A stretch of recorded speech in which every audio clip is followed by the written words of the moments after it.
จบภารกิจแบบเบ็ดเสร็จทั้งกู้ภัยลาวและต่างหน้ารัฐบาลได้มาส่งทีมงานกู้ภัยและได้ไปกินเข้าสามัคคีกันอยู่ที่ห้านพิซซ่าซึ่งขึ้นป้ายว่าฮีโร่2แผ่นดินพร้อมใส่ทุงชาติลาวและทุงชาติไทยเข้าไปนำหลังจากกินข้าวเสร็จก็ไปส่งฮอดม่องที่นัดหมายปั๊มน้ำมันแห่งหนึ่งเคียนทายอุปกรณ์หลังจากนั้นก็แยกย้ายกันไปภารกิจจบลงแบบสมบูรณ์สบายดี FC แฟนคลับเนาะก็มาพบมาพ่อกันอีกช่วงค่อยคำยามแรงทานผู้ชมตะเว้นได้ตกผู้ไปเป็นทีสำเร็จเสร็จสิ้นแล้วยังมาติดตามกันอีกจักคลิป2คลิปทานผู้ชมเกี่ยวข้องกับกู้ภัยไทยลาวได้มาส่งได้มามอบให้กันมฮอดที่ด่านหนองคายกับมีผู้รักผู้ใหญ่ทั้งฝั่งหนองคายมาต้อนรับอย่างดีได้แล้วทั้งฝั่งลาวนี่ก็ข้ามมาคน2คนนี่แหละรวมทั้งกู้ภัยลาวจนไปกินข้าวสามัคคีกันอยู่ห้านพิซซ่าดัง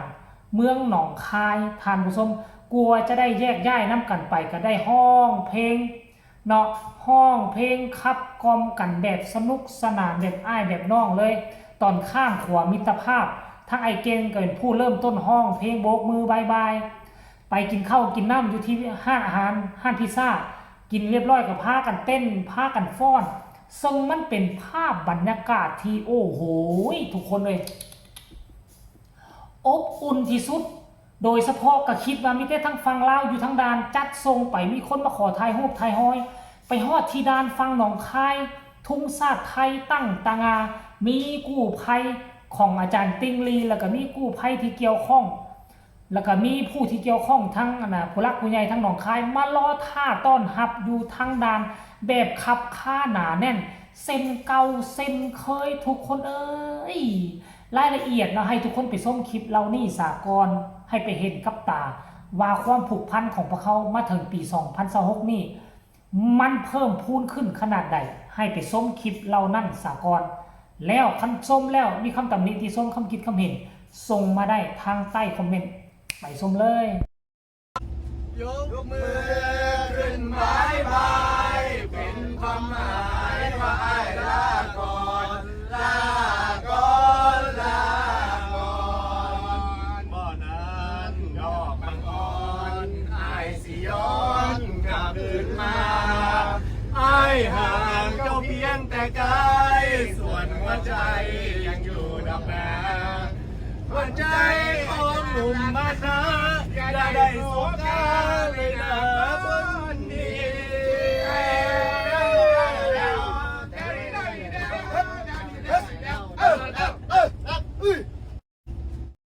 ก่อนที่เป็นเทียพอยเนาะเลยก็มีได้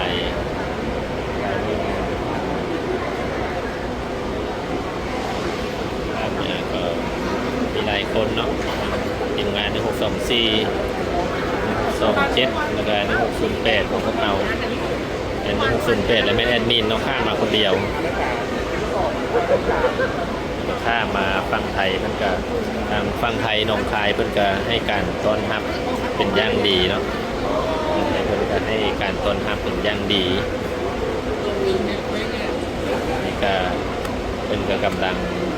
จัดการเอกสาร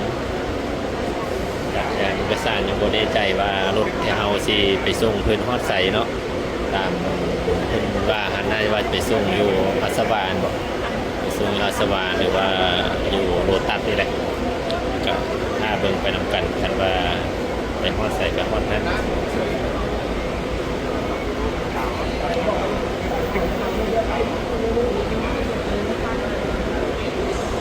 นี่ก็มีทางกู้ภัยทางฝั่งไทยเพิ่นเนาะก็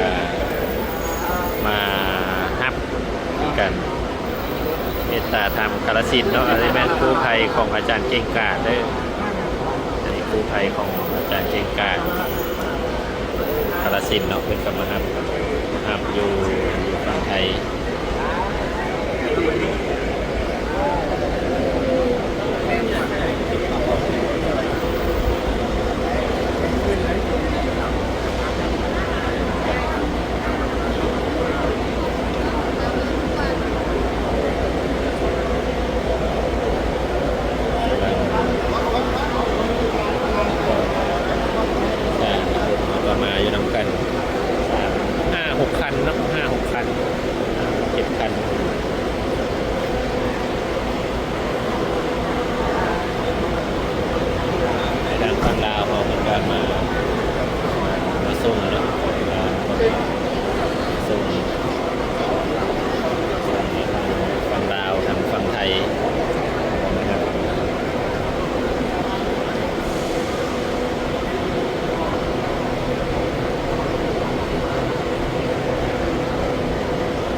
ยวเขาสิถ่ายวิดีโอให้เบิ่งเป็นระยะต่อคลิปหน้า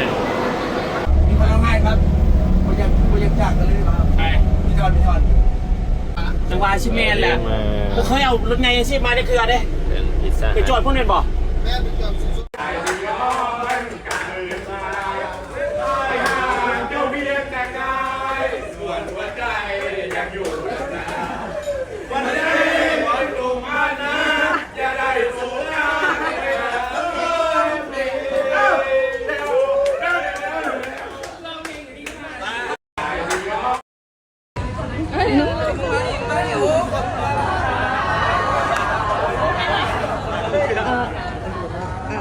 เอาอุปกรณ์ขึ้นรถแล้วก็แยกย้ายเลย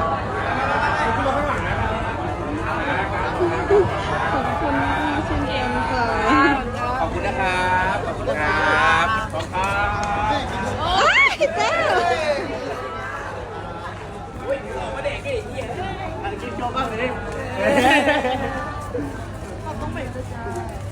ต้องไปแล้วครับรถจอดรถอะไร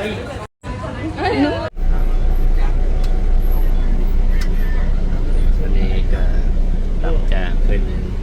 กินข้าวอยู่ในพิซซ่าคอมพานีอยู่โรตัสหนองคายแล้วก็มาส่งเพิ่นเนาะถือว่านี่จะเป็นวอร์ดสุดท้ายที่ทางลาวเขาจะมาส่ง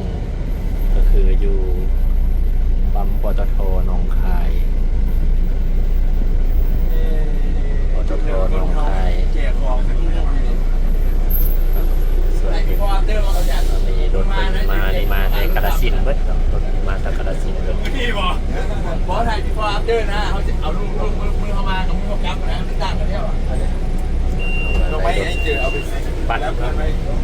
จำนวน3 คันเอามาส่งเพิ่น บอกแล้วเอาไปทำเสื้อเราไปได้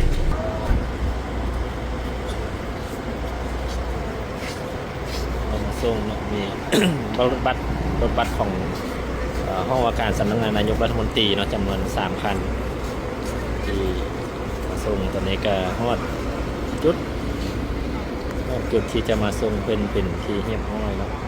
แล้วก็ผู้ภัยต่างๆนะครับต้นเมตตาธรรมกาฬสินธุ์เนาะของอาจารย์ติงลี่หรือว่าเก่งกาจ